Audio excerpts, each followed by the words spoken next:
റെയ്ഡിനിടെ വീണയുടെ phone പിടിച്ചെടുത്തതായി ED. വൃത്തങ്ങൾ സ്ഥിരീകരിച്ചു. വീണയുടെ സാന്നിധ്യത്തിൽ ഇത് പരിശോധിക്കണോ എന്ന കാര്യത്തിൽ തീരുമാനമായിട്ടില്ല. സ്വത്ത് വിവരങ്ങൾ അടക്കമുള്ളവയിലും പരിശോധനയുണ്ടാകും. അതിനിടെ പരിശോധനയ്ക്കെത്തിയ ഉദ്യോഗസ്ഥരും വാഹനവും ആക്രമിക്കപ്പെട്ടത് വീണയ്ക്കെതിരെ ആയുധമാക്കാനാണ് ഇ.ഡിയുടെ തീരുമാനം. CMRL എക്സാലോജിക് സാമ്പത്തിക ഇടപാട് കേസിൽ മുൻ മുഖ്യമന്ത്രി പിണറായി വിജയന്റെ മകൾ വീണയുടെ അറസ്റ്റിലേക്ക് കാര്യങ്ങൾ അതിവേഗം നീങ്ങുകയാണെന്ന അതീവ നിർണായക സൂചനകളാണ് ഇപ്പോൾ പുറത്തുവരുന്നത്.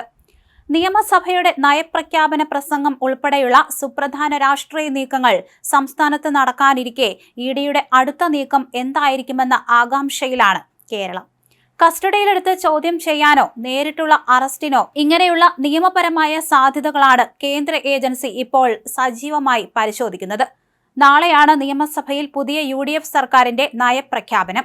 റെയ്ഡിൽ പിടിച്ചെടുത്ത നിർണായക രേഖകളും ഡിജിറ്റൽ തെളിവുകളും കൊച്ചി ഓഫീസിൽ ഉദ്യോഗസ്ഥർ അതിവേഗം വിശകലനം ചെയ്തു വരികയാണ്. അന്വേഷണം കടുപ്പിക്കുന്നതിന്റെ ഭാഗമായി വിവിധ ബാങ്ക് അക്കൗണ്ടുകളിലായി കിടന്നിരുന്ന 18.36 കോടിയോളം രൂപ ഇ.ഡി ഇതിനോടകം തന്നെ മരവിപ്പിച്ചു കഴിഞ്ഞു. 242ഓളം ബാങ്ക് അക്കൗണ്ടുകളാണ് കേന്ദ്ര ഏജൻസി ഒരൊറ്റ നീക്കത്തിൽ ലോക്ക് ചെയ്തിരിക്കുന്നത്. ഈ അക്കൗണ്ടുകളിലൂടെയുള്ള കോടികളുടെ പണമിടപാടുകളുടെ ഉറവിടം വ്യക്തമായാൽ ഉടൻ തന്നെ അറസ്റ്റ് ഉൾപ്പെടെയുള്ള കടുത്ത നടപടികളിലേക്ക് ഇ.ഡി കടക്കുമെന്നാണ് ഡൽഹിയിൽ നിന്നുള്ള ഉന്നത വൃത്തങ്ങൾ നൽകുന്ന സൂചന.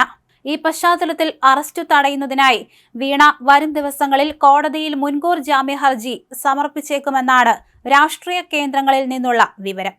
കള്ളപ്പണം വെളുപ്പിക്കൽ നിരോധന നിയമപ്രകാരം ഇ.ഡി ചുമത്തിയിരിക്കുന്ന കുറ്റങ്ങൾ അതീവ ഗുരുതരമായതിനാൽ മുൻകൂർ ജാമ്യത്തിന് കോടതിയെ സമീപിക്കുക മാത്രമാണ് പ്രതിഭാഗത്തിന് മുന്നിലുള്ള വഴി.